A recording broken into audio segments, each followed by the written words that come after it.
In today's video, I will explain what is the usefulness of Facebook Pixel and how can we configure Facebook Pixel on our website. In the first part of the video, I will explain how Facebook Pixel can increase your online sales. However, in the second part, I will show you how to configure in just few steps Facebook Pixel on your website. If you have a website and you are selling something online, then you need definitely to increase conversion rates. What is conversion rate? Conversion rate is the number of people who entered your website and conclude a purchase, for example. Facebook Pixel is a great tool to increase those conversions.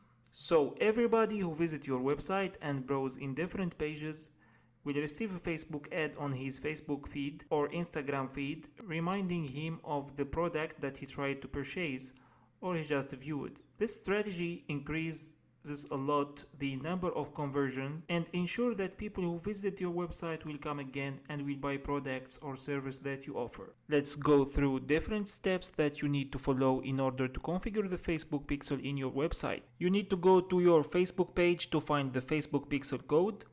And you need to create a campaign. You need to click on create button in your Facebook ads manager. Then here you have the list of campaign that you can run. I will choose conversions and I click on continue. Here I have my campaign setup and I click on next. And here I have the Facebook ID of the page where I'm running ads. So I take this number. So here I have a website as an example, WordPress website, and I just copied my Facebook Pixel ID. And here in the plugins, I will go to installed ones and I need the Facebook Pixel plugin. So this one is very helpful. So all you need to do is to copy the ID and paste it here, and that's it. We are so once you put the Facebook Pixel in the required field, then you are done. Everything is configured. That's it for today, guys. If you like the video and you found it useful, click that like button and hit subscribe and click the ring bell for future videos. See you in next videos. Bye bye. Thank you for watching.